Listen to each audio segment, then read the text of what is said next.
Sambung mengenai Paskah, sebab wakaf kerana kita mendesak bahwa hari inilah hari minggu pertama Yesus bangkit dari antara orang mati, dan dia di bumi sesudah bangkit berapa hari?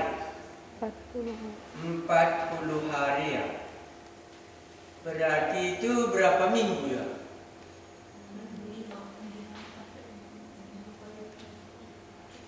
Iya.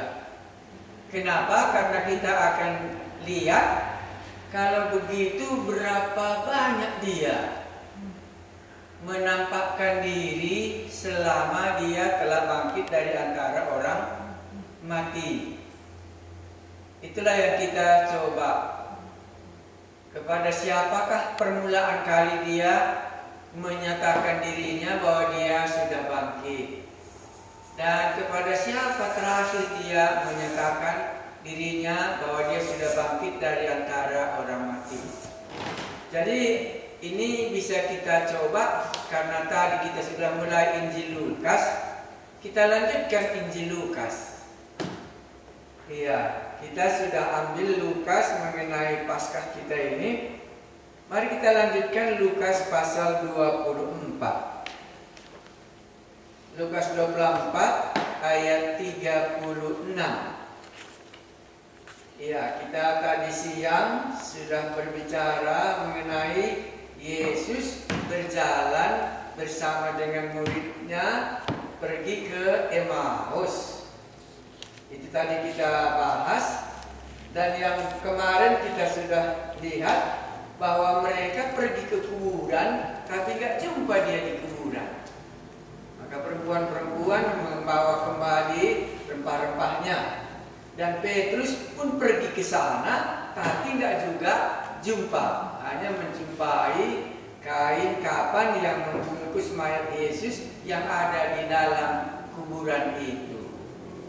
Jadi sekali ini kita coba lihat lagi ayat 36. Ini lanjutan perjalanan orang Emmaus. Pergi ke Emmaus, dan kita baca ayat 36. Mari kita lihat apa yang diungkapkan dalam Yesus menampakkan diri dalam bagian ini. Ya, mari kita lihat Lukas 24 ayat 36. Ya. Karena setiap bagian ada yang mau diungkapkannya. Jadi maunya itu yang kita dapat. Ya, karena Matius, Markus, Lukas, Yohanes mengungkapkan akan kebangkitan Yesus. Tapi masing-masing mereka ada yang mau diceritakannya dalam kebangkitan Yesus ini. Waktu dia menampakkan diri, ada bagian yang mau dia kita mengerti. Ya, mari kita lihat Lukas 24 ayat 36. Mari kita berdoa.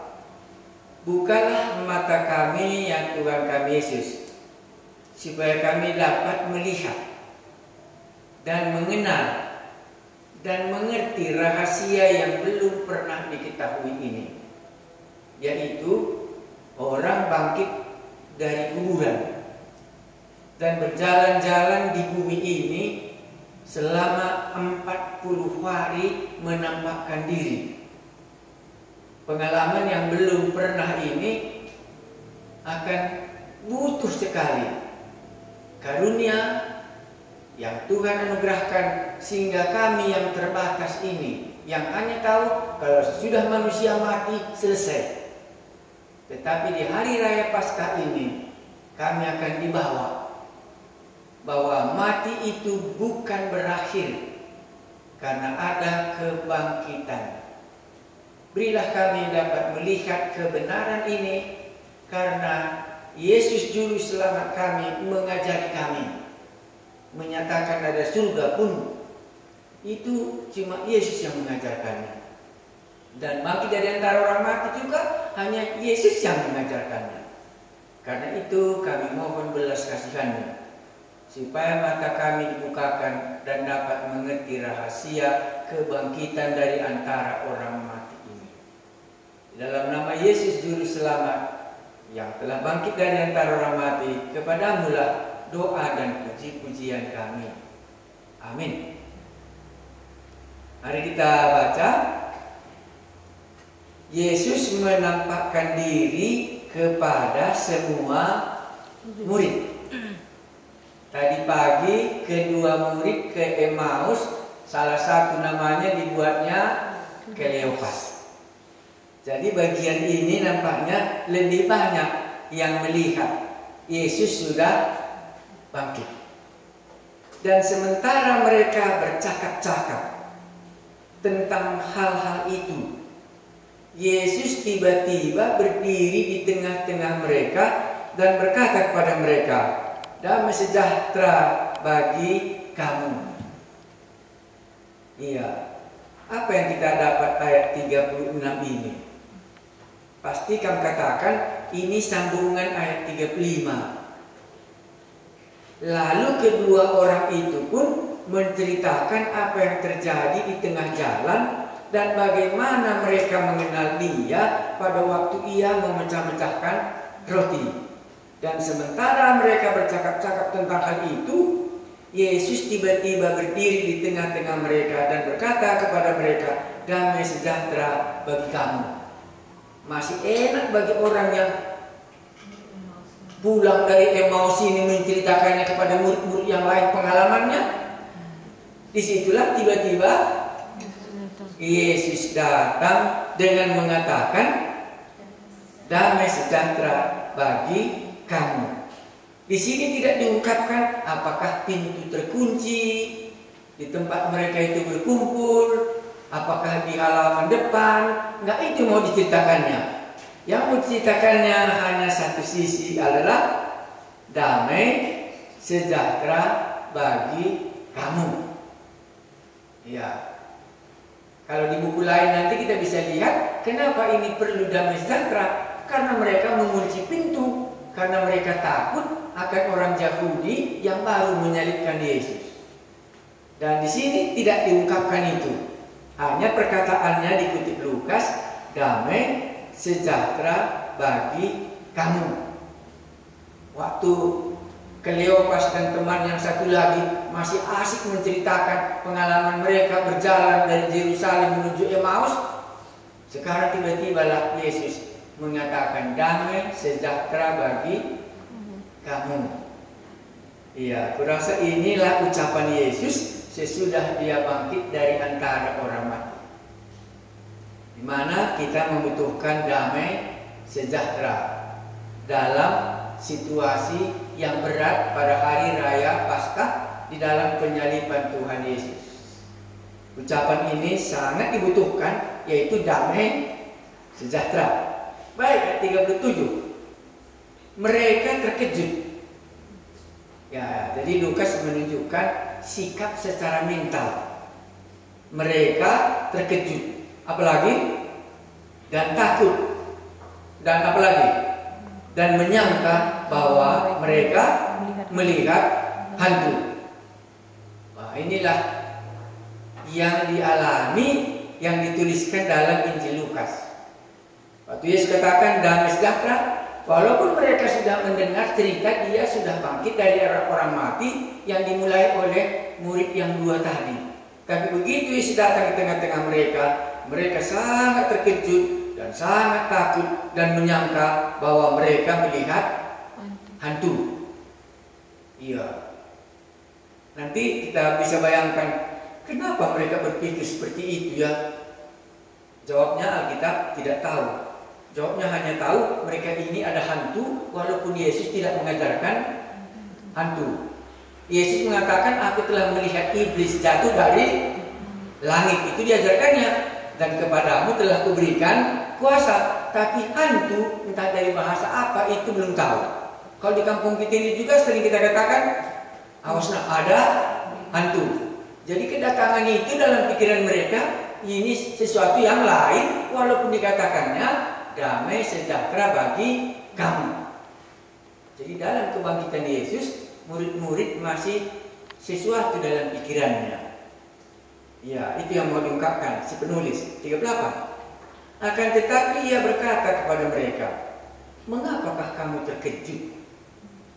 Dan apa sebabnya timbul keraguan-raguan di dalam hati kamu? Jadi kalau dari penjelasan Tuhan di sini membuat mereka terkejut itu ada keraguan mereka. Keraguan mereka tentang Yesus tidak akan bangkit lagi dari antara orang mati. Dan sekarang sudah datang, pasti ini hantu. Itu yang dikatakan di sini. Akan tetapi ia berkata kepada mereka, mengapa kamu terkejut? Dan apa sebabnya timbul keraguan-raguan di dalam hati kamu? Ayat 39. Lihatlah tanganku dan kakiku, aku sendirilah ini. Rabalah aku dan lihatlah, karena hantu tidak ada daging dan tulang, seperti yang kamu lihat ada padaku. Ini yang mau diajarkan dalam bagian ini, yaitu tubuh Kristus ataupun tubuh kemuliaan ataupun tubuh kebangkitan itu Yesus menjelaskannya. Lihatlah tanganku dan kakiku, aku sendirilah ini. Makanya waktu Petrus ke kuburan nggak didapatnya lagi di situ mayatnya Yesus. Berarti yang dikuburkan oleh Yusuf Arimatea itu dengan Nikodemus, yang dikuburkan inilah yang bangkit. Itu yang mau dijelaskan oleh Lukas. Itulah yang dijelaskan oleh Yesus dalam cerita ini. Maka dia mengungkapkan tentang kenapa muncul dalam hatimu keraguan-raguan. Lihatlah tanganku dan dagingku, aku sendirilah ini. Rabalah aku dan lihatlah, karena hantu tidak ada daging dan tulangnya, seperti yang kamu lihat ada pada. Apa yang bisa kita tahu dalam ayat 39 ini? Jawabnya satu, tubuh kebangkitan Yesus demikian. Maka pantaslah tidak mereka menjumpai lagi mayat Yesus di dalam kuburan. Kalau tadi mayatnya di kuburan, lantas bangkit dia bagaimana? Ya, jawabnya nggak payah, lain orangnya, kan begitu. Tubuh yang dikuburkan tidak bangkit, maka ada lagi tubuh yang satu lagi. Tapi di sini tidak.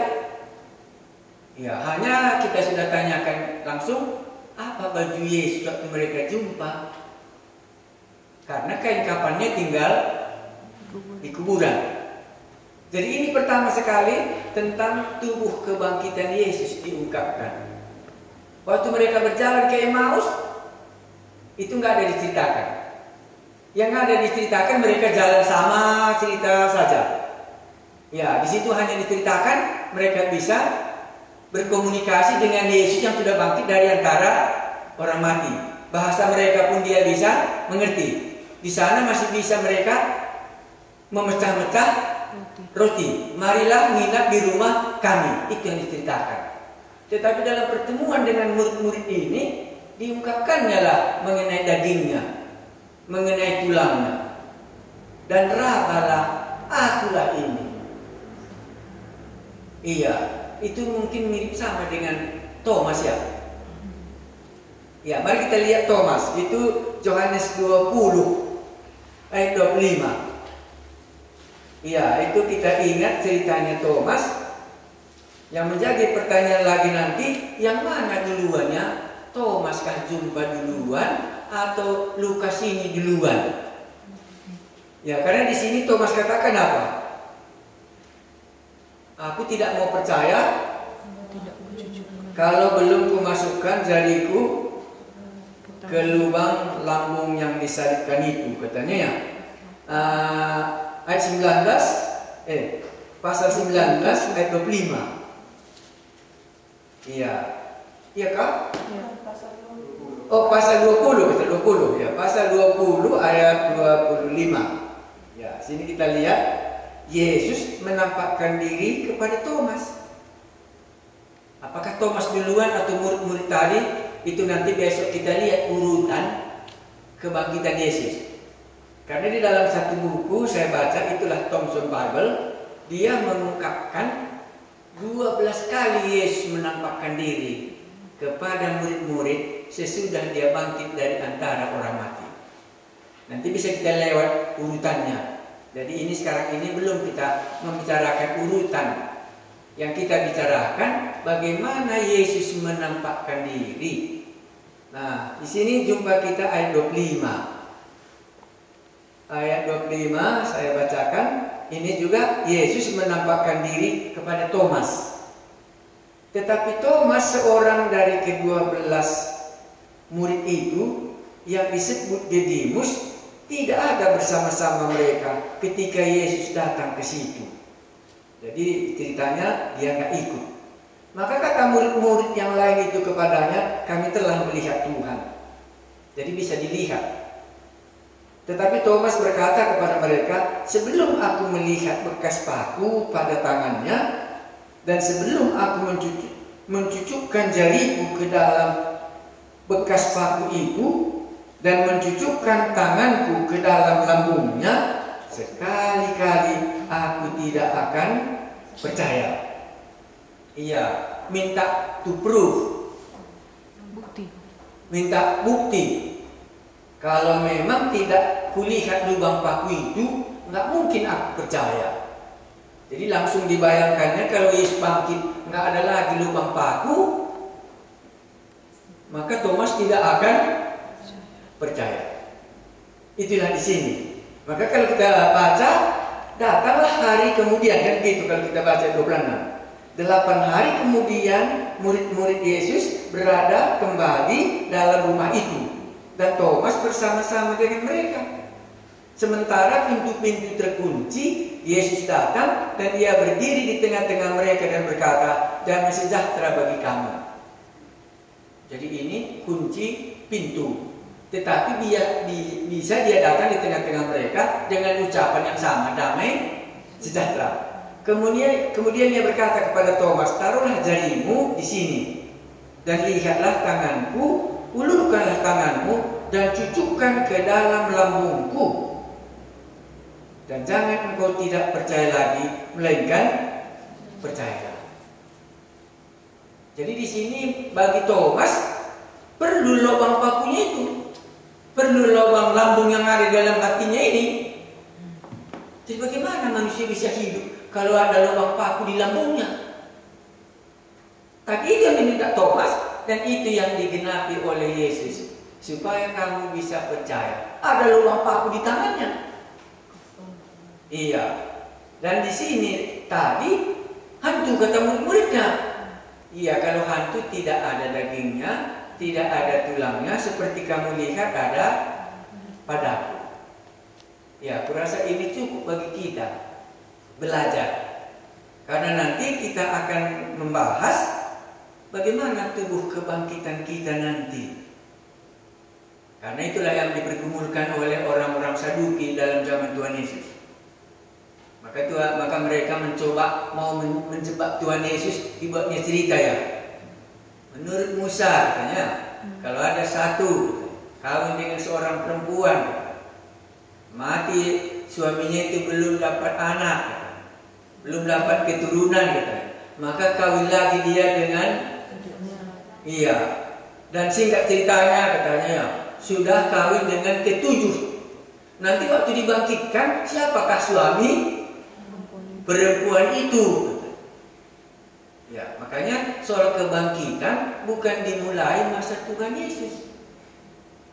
Mulai orang Farisi, orang Saduki sudah bergumul itu. Bagaimana tubuh kebangkitan dari antara orang mati? Ya, kalau pernah kamu dengar khotbahku, itulah ada satu bapakku dulu, dia pensiunan militer, dia lumpuh, dan waktu saya kunjungi dia katakan, cuma satu lagi pertanyaanku yang belum kamu jawab katanya.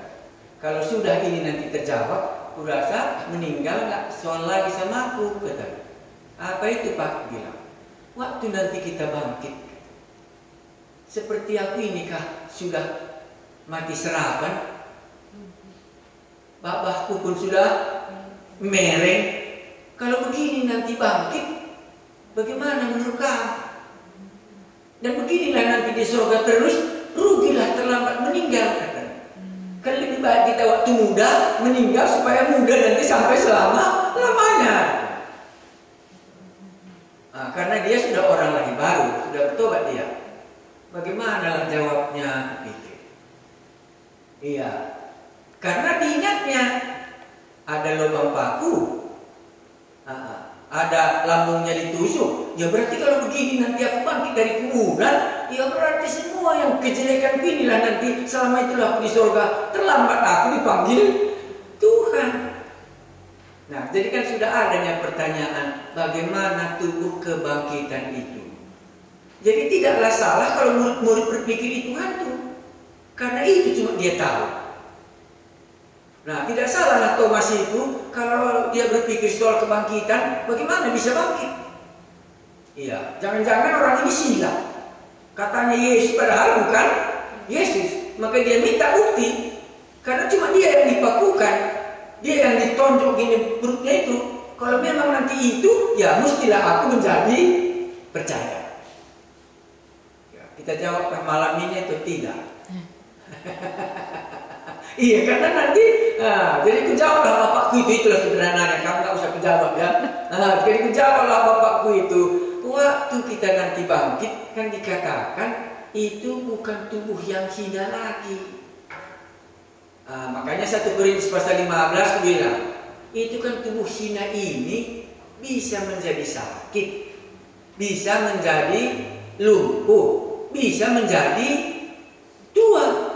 Tapi tubuh kebangkitan itu kan dikatakan tubuh kemuliaan. Karena artinya kemuliaan itu apa? Tidak terbatas ke dalam satu bentuk namanya mulia. Makanya kalau kita tadi lihat Yesus di sini bisa dia berjalan sama murid-murid, itulah tubuh kemuliaan. Tiba-tiba hilang dari tengah-tengah mereka itu. Tadi waktu dia makan di situ, ya mana dia pikirnya? Enggak di situ lagi dia, karena dia tidak lagi terbatas. Ini juga sama. Dipikir orang ini hantu, bukan katanya. Punya tulang, punya daging, itulah tubuh kemuliaan. Tapi apa bajunya? Perlu juga kita tanya tukang jahit. Kapan gak perlu manusia pakai baju? Kapan coba? Mesti kamu kasih tahu. Kapan manusia ini perlu pakai baju? Itu hilang kemuliaan. Iya, sudah hilang kemuliaannya. Kurang dia. Kalau nggak ada bajunya, sudah malu dia jumpa sama Allah yang menciptakan Adam dan Hawa. Nah, itulah artinya tubuh kemuliaan.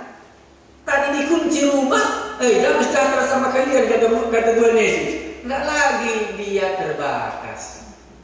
Nah, barulah Bapak itu katakan, oh kalau begitu nanti waktu aku bangkit nggak seperti itu lagi. Enggak, karena itu tubuh kemuliaan, ini tubuh yang hina. Ini kurang karena kita sudah berbuat dosa. Wah, kalau begitu kita nanti akan sama tubuh kita dengan Kristus. Bagaimana Kristus bangkit? Seperti itulah nanti tubuh kebangkitan. Dan kurasa tidak lama lagi sesudah itu, oh kalau gitu doakan sajalah katanya. Supaya aku berangkat ke surga lah, ngapain terlalu lama lagi, karena sudah lama aku sakit ini kata. Dan tidak terlalu lama lagi memang Bapak itu dipanggil oleh Yesus. Nah, ini pertama. Jadi gue kan landing sitik tubuh kebangkitan Yesus tadi, karena dia mengkhotbahkan khotbah berita keselamatan itu lamanya 3 tahun.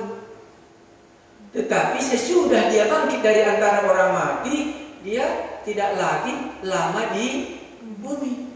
40 hari lagi. Sesudah itu dia berangkat meninggalkan bumi ke surga. Jadi 40 hari itu berarti cukup. Ya, makanya murid-murid seringkali menghitung 40 ya. Musa dipanggil Tuhan waktu umurnya, ya waktu Musa melarikan diri umur 40 tahun, begitu ya. Perjalanan mereka lamanya 40 tahun. Yesus berpuasa 40 hari. Selama di bumi dia 40 hari. murid-muridnya bisa mengenali Yesus di dalam tubuh yang baru. Tetapi selama 3 tahun bukan itu yang diceritakannya. Dia mulai menyembuhkan orang, itu bisa kita lihat ya. Itu memperkenalkan dirinya siapa dia, sehingga Nikodemus pun berpikir ini pasti utusan dari Allah. Kalau tidak, nggak mungkin dilakukan yang mukjizat ini. Itu lamanya 3 tahun. Tetapi untuk membuktikan kebangkitan itu cukup 40 hari. Alasannya nggak payah, karena muridnya cuma berapa lagi. Dia tidak pergi-pergi lagi dicobai oleh orang Farisi, karena tujuannya sudah jelas, hanya murid-muridnya saja. Jadi tubuh kebangkitan Yesus itu hanya untuk murid-muridnya saja. Yang belum percaya nggak bisa di dalam khotbahnya itu. Kelasnya sudah berubah. Dulu banyak kelasnya yang banyak, makan roti saja datang bisa, kerasukan setan pun bisa datang. Kalau di sini kelasnya sudah semua murid-murid saja. Berarti waktunya nggak pun terlalu lama, ya sudah cukup lah. Murid-murid bisa mengenal tubuh kebangkitan Yesus. Mari kita lanjutkan. Kalau begitu sudah bisa kita bayangkan tujuan penulisan ini membuktikan tubuh. Ya, to prove tubuh kebangkitan Tuhan Yesus punya daging dan punya tulang, ditambah oleh kesaksian Thomas. Thomas ikut bersaksi karena dia tidak mau percaya kalau tidak dimasukkannya jarinya ke lubang paku. Berarti ada tanda. Ya, maka orang sering juga bahkan kepada orang yang menusuk dia katanya ya. Mereka akan melihat itu dan menangis. Ditunjukkannya bekas dosanya di dalam Tuhan Yesus. Maka dia menangis karena ketakutan. Kepada Thomas ditunjukkan itu. Maka tidak salahlah yang dikuburkan pun Yesus, yang bangkit pun dari antara orang mati adalah Yesus. Dan inilah selama 40 hari dia tunjukkan dirinya kepada murid-murid. Di sini kebangkitan Yesus bukan hantu, karena hantu tidak punya daging dan tidak punya tulang. Baik, kalau gitu kita masuk ayat 30 berapa? Ayat 40. Sambil berkata demikian, ia memperlihatkan tangan dan kakinya kepada mereka. Kenapa ditunjukkannya lagi tangannya dan kakinya? Iya, karena itu kemungkinannya yang ditunjukkannya lubang pakunya baik di tangannya maupun di kakinya, bahwa inilah dia. Baik, 41. Dan ketika mereka belum percaya karena girangnya, payah ya, makanya lama menemukan obat yang coronavirus ini karena baru penyakitnya. Iya, ini pun baru tadi mereka mulai pengalaman. Ada rupanya tubuh kebang. Kurasa zaman sekarang ini pun sulit kalinya. Kalau kita katakan walaupun diliturgikan bangkit nanti dia ini dari antara orang mati, entahlah aku masuk otak nanti kulala. Iya, itulah dia. Dan ketika mereka belum percaya karena girangnya dan masih heran, kan bisa. Berkatalah ia kepada mereka, adakah padamu makanan di sini? Iya, untuk menambah supaya mereka bisa percaya. Tubuh kebangkitan. Janganlah katakan percaya sama Yesus, ini salah. Karena dalam pasal 1, pasal 2, pasal 3, pasal 5 cukup membuat mereka percaya kepada Yesus. Oh, percaya berkuasa atas setan-setan, berkuasa atas penyakit kusta, berkuasa atas memelihara orang buta, kan begitu semua. Tapi di sini bukan itu lagi percayaannya. Jangan benar Anda katakan, oh memang sulit kalau orang ini percaya. Bukan percaya kepada hal itu, tapi percaya mengenai tubuh kebangkitan Yesus ini. Bagaimana bentuknya? Tadi sudah mereka langsung terlontar hantu.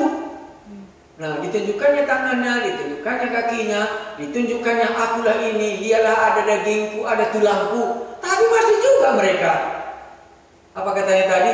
Heran. Dulu pun heran juga mereka. Dulu kan heran juga mereka. Orang apakah ini ya, katanya kan gitu. Iya, angin kali sungsung pun mendengarkan suara angin, kata setan-setan pun semua takut sama dia. Ini juga heran dia, ini juga heran lagi. Maka seringkali kita katakan, heranlah nanti waktu kita di sorga, aku pikir. Seperti aku inilah pendeknya. Apakah nanti aku pendek atau panjang juga tak tahu. Iya, bisa juga ya. Iya, makanya sering juga orang katakan, ya baru titipkan baju dulu katanya kan. Untung aku bilang, aku nggak mau aku pakai baju baru. Aku maunya seperti Yohanes Pembaptis, kuning-kuning lembu saja bikin baju gitu ya. Ya, kembali lagi kita. Kalau pendek bisa, kalau panjang bisa, kalau hitam bisa, kalau putih juga bisa. Karena kan gitu saja, memiliki tubuh kemuliaan. Jangan pula tanya aku, kalau gitu bisa laki-laki, nanti bisa juga perempuan. Jangan tanya itu, karena itu nggak ada jawabnya di sini. Hanya kita tahu jawabnya, mereka tidak kawin dan tidak. Iya, itu yang bisa, itu yang bisa. Apakah dia laki-laki atau perempuan, hilanglah nanti. Kurasa itu salah itu ya, begitu ya. Iya, karena itu nanti mendapat kemuliaan masing-masing sesuai dengan pekerjaannya. Masing-masing mendapat mahkota kemuliaan waktu kita bangkit. Tapi ini kan tubuh kebangkitan Yesus tadi yang mau dilihat. Ya, jadi bagaimana? Karena girangnya mereka masih heran. Berkatalah ia kepada mereka, adakah padamu makanan di sini? Untuk apa ini? Ditambahkan lagi. Karena masih semua dalam keadaan yang ragu. Belum landing iman mereka. Belum confirm kali mereka, inilah dia yang bangkit itu. Nah, sebagaimana tadinya juga Yesus selangkah demi selangkah mengajar mereka sehingga dia mengenal bahwa inilah anak Allah. Sekarang juga diajarinya. Baru kita lihat lagi kalau gitu ayat 42 apa kata mereka? Lalu mereka memberikan kepadanya sepotong ikan goreng. Berarti ini pertemuannya di mana ya? Di rumah. Iya, jadi kemungkinan ini tadi waktu dia pergi ke apa tadi ke Damas ke Emmaus. Kan malam-malamnya, jangan lagi lah Tuhan terus jalan katanya. Berarti ini makan malam. Makanya orang itu langsung pulang dari Emmaus ke Yerusalem. Ke rumah yang itu mereka ke situ lagi Yesus. Adakah katanya apa? Iya, sepotong ikan goreng. Iya, adakah makanan ikan goreng katanya. Tapi apakah bagaimana nggak tahu lah. Tapi kan kita lihat. Kalau aku menerjemahkan, bukan ikan goreng, aku pikir. Kenapa kamu katakan nggak ikan goreng, Pak? Entah belum ada ngisi di minyak kelapa sawit, aku pikir. Tapi inilah kita sebenarnya nanti bisa masalah masa dunia ini. Entah sudah adakah minyak goreng dalam zamannya Tuhan Yesus? Kalau sudah ada kan ya benar lah. Ya, tapi supaya pembaca bisa mengerti maksudnya bahwa mereka ini memberikan kepadanya sepotong ikan goreng karena itu yang biasa dimakan. Iya. Baik, lanjutnya kemana? Ia mengambilnya. Jadi masih bisa diambilnya ikan goreng tadi. Sesudah itu apa? Dan memakannya. Bukan karena lapar dia. Supaya apa? Di depan mata mereka menjadi kesaksian mata mereka. Ini guru kami dulu, biasa kami makan ikan di pinggir danau Galilea. Oh inilah dia, ini rupanya ikan goreng yang bisa dia makan. Membuktikan dia bukan hantu yang mereka salah mengerti. Punya tulang, bisa makan, bisa berbicara sama mereka, bisa duduk sama mereka. Maka di depan mata mereka dia makan. Bukan karena dia lapar. Jangan perlu salah kita menjelaskannya. Sesudah Yesus bangkit masih perlu dia ikan goreng. Karena itu berikan ikan goreng sama dia. Bukan, itu salah tafsirannya. Mau membuktikan bahwa memang Yesus yang bangkit tadi punya tulang dan bisa berbicara dan ada tangannya, ada kakinya. Mereka lihat semua dan sekarang minta makan. Yuk, jadi nanti Pak kalau masih makan lagi kita di surga perlu lagi nanti ini itu. Kalau bisa perlu, kalau tidak makan pun bisa juga. Iya, itulah sederhananya. Tapi mereka mau melihat tubuh kebangkitan Yesus tadi. Jadi kalau ditanya orang, bagaimana kan nanti tubuh kebangkitan? Masih bisa kita makan. Kalau kita orang karo, makan tritis bisa kalau mau. Nanti ada tritis ya bisa ada di sana. Iya. Kalau kita mau kan itu nggak terbatas lagi maksudnya. Nah ini kan bisa dia. Adakah jangan goreng bisa dia makan. Oke, selanjutkan ayat 42, 44. Jadi sudah jelaskah mereka kenal Yesus? Karena di sini tujuannya supaya mereka mengenal kebangkitan Yesus.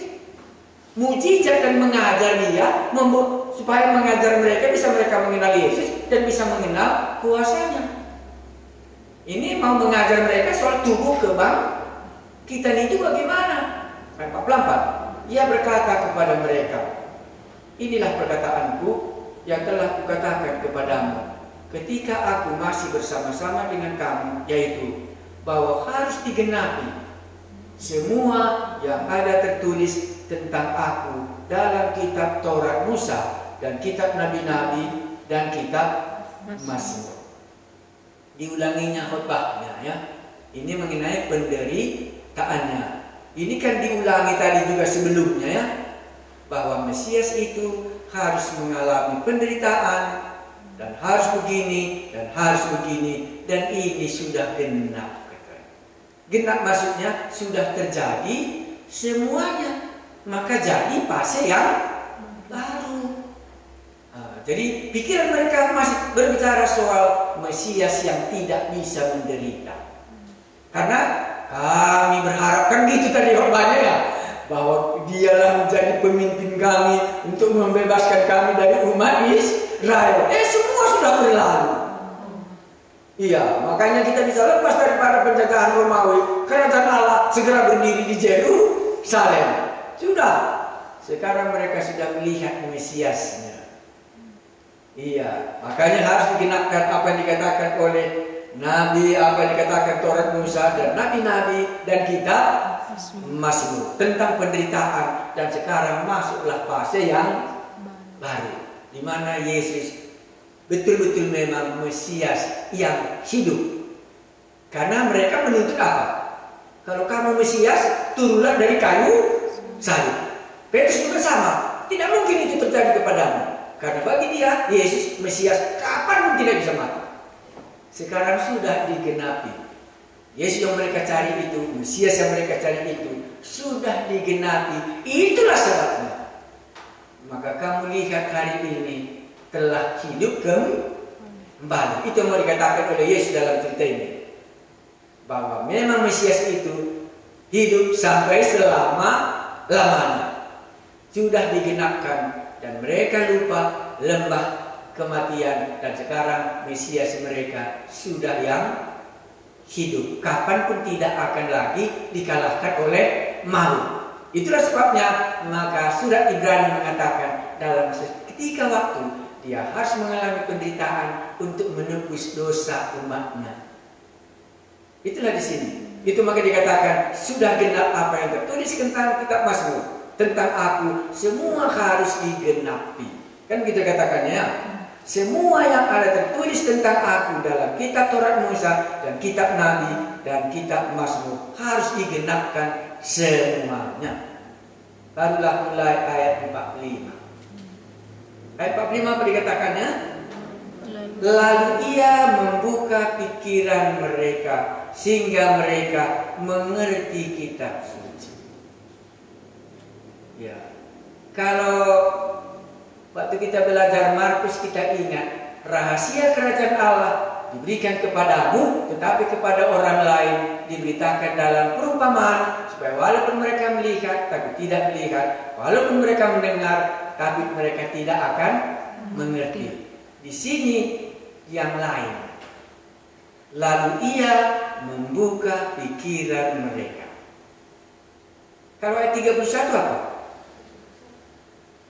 31 yang sudah lewat depan. Ketika itu terbukalah mata mereka dan mereka pun mengenal dia. Inilah waktu perjalanan ke Emmaus. Tetapi di sini lalu ia membuka pikiran mereka sehingga mereka mengerti kitab suci yang mana Mesias harus menderita dan Mesias harus bangkit dari antara orang mati, dan Mesias ini hidup sampai selama-lamanya. Tapi itu hanya bisa kalau Tuhan membukakan mata murid-murid ini. Sama halnya dengan Kisah Rasul pasal 16. Itulah di rumah Lydia. Mari kita buka Kisah Rasul 16 ayat 14. Waktu Paulus sampai di kota Filipi.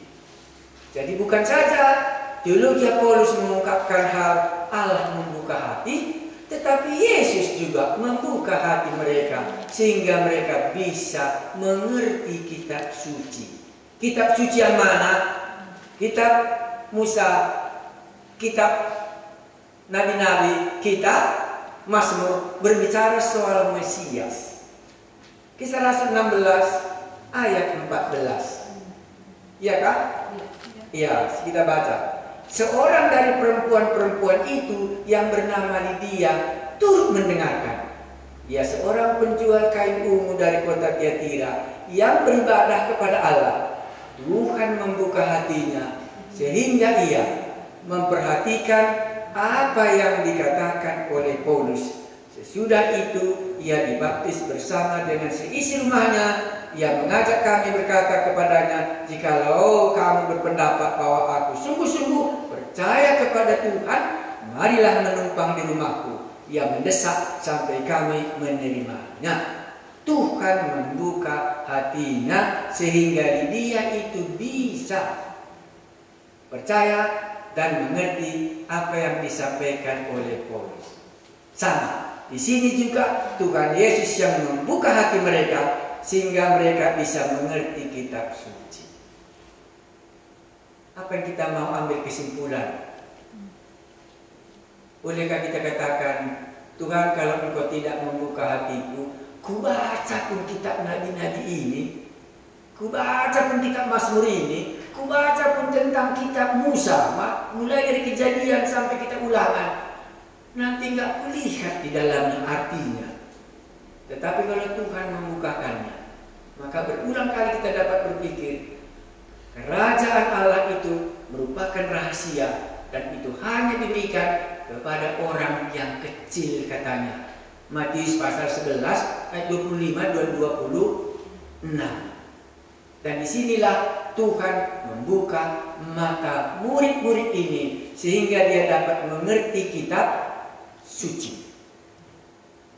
Bahwa tentang Mesias yang diceritakan dalam kitab itu memang benar. Inilah Mesias yang sudah dijanjikan sejak mulai zaman Musa sampai kitab Mazmur ibadah mereka di Yerusalem. Sampai nabi-nabi termasuk Nabi Yesaya sudah menubuatkannya. Dan dari itulah kalau Tuhan tidak membuka, tidak bisa kita mengerti. Mari kita lanjutkan ayat 46. Katanya kepada mereka, ada tertulis demikian, Mesias apa? Harus menderita. Harus menderita. Ini diulanginya beberapa kali. Dan bangkit dari antara orang mati pada hari yang ketiga. Dan lagi dalam namanya berita tentang pertobatan dan pengampunan dosa harus disampaikan kepada segala bangsa mulai dari Yerusalem. Kalau begitu di sini fungsi kebangkitan itu apa? Satu, apa katanya tadi? Supaya tubuh kebangkitan itu jelas yang di atas ya, makan dan minumnya. Tetapi di sini apa fungsinya kebangkitan itu? Saya buat di sini, mana tahu Anda bisa menangkapnya. Tujuan si penulis dalam mengungkapkan kebangkitan Yesus ini ada sangkut pautnya dengan misi. Karena dikatakannya tadi, memang Mesias harus menderita dan bangkit dari antara orang mati pada hari yang ketiga. Baru sambungnya. Dan lagi dalam namanya berita tentang pertobatan dan pengampunan dosa harus disampaikan kepada segala bangsa mulai dari Yerusalem. kamu adalah saksi dari semuanya ini. Kebangkitan dan misi tak boleh dipisahkan. Dengan Yesus bangkitnya dari antara orang mati, mulailah era baru di mana Kristus sudah mendirikan kerajaannya lewat murid-muridnya. Makanya dikatakan, diulanginya tadi, mengenai salib, mengenai kebangkitan, dan mengenai berita yang harus disampaikan. Dan inilah yang kita jumpai waktu Petrus khotbah. Bertobatlah dan sadarlah supaya dosamu dapat diampuni. Karena kematian Kristus dan kebangkitannya sudah selesai. Sekarang ada berita yang bisa kita sampaikan. Itu maka kemarin ditanya, apakah perempuan pendarahan itu karena imannya sembuh penyakitnya ke surgakah atau belum? Sudahkah dia memiliki hidup yang kekal? Kenapa muncul pertanyaan itu? Karena belum sampai cerita pertobatan dan pengampunan dosa harus disampaikan. Karena Yesus bagaimana? Ia belum menderita, belum dikuburkan, dan belum bangkit dari antara orang mati. Tetapi iman orang itu sudah sampai bahwa ini berkuasa menyembuhkan dia. Cukuplah itu. Iya, hari ini engkau dan aku bersama-sama di dalam Firdaus. Cukuplah itu. Tidak perlu dia bertobat dari semua kejahatannya. Tidak perlu dibaptis lagi. Cukuplah. Karena berita keselamatan sampai di situ sudah cukup. Tetapi sekarang sudah harus lengkap.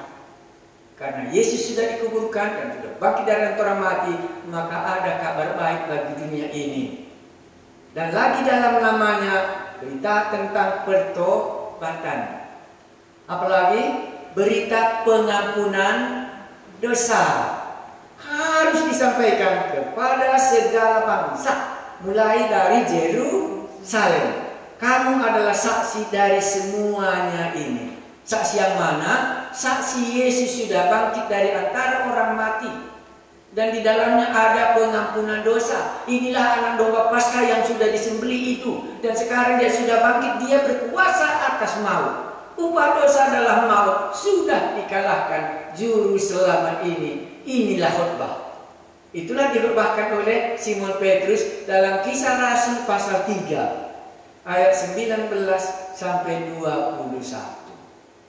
Bisa kita baca supaya mereka mentaati ini sudah.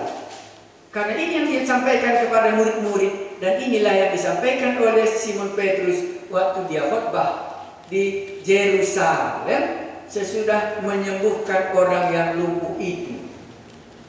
Kisah Rasul pasal 3 ayat 19.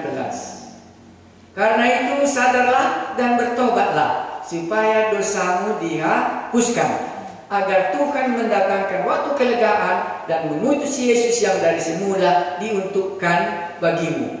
Kristus itu harus tinggal di sorga sampai waktu pemulihan segala sesuatu seperti yang difirmankan Allah dengan perantara nabi-nabinya yang kudus di zaman dahulu. Mereka menyampaikan berita pertobatan dan pengampunan dosa. Makanya dikatakan oleh Tuhan Yesus, kalau engkau tidak percaya kepadaku, engkau akan mati di dalam dosamu. Karena inilah obatnya. Dan kalau ini tidak kita terima, maka tidak ada lagi pengampunan dosa dimanapun. Itulah sebabnya Anda baca orang kaya yang begitu rajinnya mengikuti undang-undang Taurat, kok nggak bisa masuk surga gitu. Karena harus ada berita pertobatan dan pengampunan dosa di dalam nama Yesus, Mesias yang sudah mati dan yang bangkit, dan sekarang sudah hidup sampai selama-lamanya. Bapak dikatakan, dari mana mulai? Kamu adalah saksi semuanya ini, mulai dari Yerusalem. Iya. Mau disambung ayat 49? Apa yang kita bisa ayat 49? Makanya tadi aku bikin urutannya di sini. Nomor 1, Yesus mau supaya murid-muridnya melihat bukti kebangkitan Yesus itu memiliki daging, Itulah ayat 38 sampai ayat 44. Membuktikan kebangkitan Yesus. Memiliki tulang, memiliki daging, bisa masih makan daging. Sesudah itu ayat 45, Yesus punya hubungan dengan rasul-rasulnya. Sehubungan dengan apa? Misi. Pelayani. Kamulah saksinya. Pergilah, beritakanlah pertobatan dan pengampunan dosa. Baru masuk ayat 49, ini yang ketiga. Itu kuasa dalam misi. Dikatakannya, dan aku akan mengirim kepadamu apa yang dijanjikan Bapakku. Tetapi kamu harus tinggal di dalam kota ini sampai kamu diperlengkapi dengan kekuasaan dari tempat tinggi. Jadi di sini diulangi dalam Kisah Rasul nanti pasal 1 ayat 8. Kamulah menjadi saksi semuanya ini.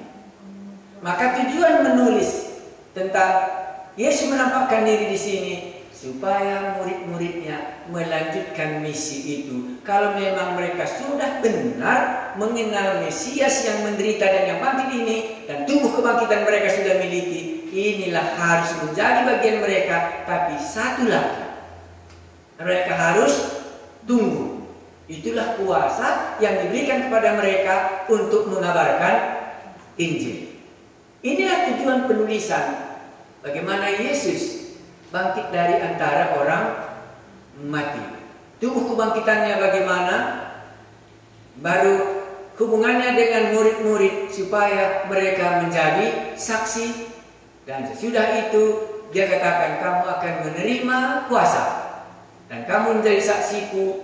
Tunggulah itu lagi, karena ini belum diberikan. Jadi dalam ini ada janji yang harus mereka tunggu nanti, yang diulangi nanti oleh Lukas dalam Kisah Rasulnya pasal 1. Jadi bangkit dari antara orang mati Yesus ini untuk mempersiapkan Lukas menulis tentang misinya dalam Kisah para Rasul, bahwa kebangkitan Yesus inilah melanjutkan seterusnya. Jadi apa yang sudah dimulai oleh Yesus, bangkit dari antara orang mati, dilanjutkannya. Karena kalau Yesus mati dan tidak bangkit, maka tidak adalah kuasa misi. Makanya nabi-nabi mati, selesai semua. Tetapi nabi yang satu ini dikuburkan dan bangkit, digenapinya semua tentang dirinya yang sudah dibuatkan. Sekarang mulailah misi berita pertobatan dan pengampunan dosa. Karena Yesus sudah menyelesaikan semuanya ini selama dia selama dia di Bukit Golgota mati. Makanya ada 7 ucapan Yesus selama dia di kayu salib. Dan sekarang murid-muridnya harus mengambil tanggung jawab ini, memberitakan tentang pertobatan dan pengampunan dosa. Tetapi satu langkah lagi, mereka harus tunggu di Yerusalem sampai mereka diperlengkapi. Maka pertemuan Yesus menampakkan diri di sini ada bedanya dengan yang lain. Karena di sini jelas pikirannya supaya mereka menjadi saksi. Kebangkitan Yesus bukan berakhir dia bangkit selesai, tetapi sesudah dia bangkit, murid-muridnya bisa melanjutkan berita pertobatan dan pengampunan dosa karena kepastian masuk surga sudah disediakan. Baru nanti Yesus berangkat ke surga menyediakan tempat bagi orang yang percaya, di mana murid-muridnya akan melanjutkan pemberitaan Injil ini. Inilah khotbah kita yang pertama. Nanti kita sambung sedikit lagi kalau boleh. Kita nyanyi dulu.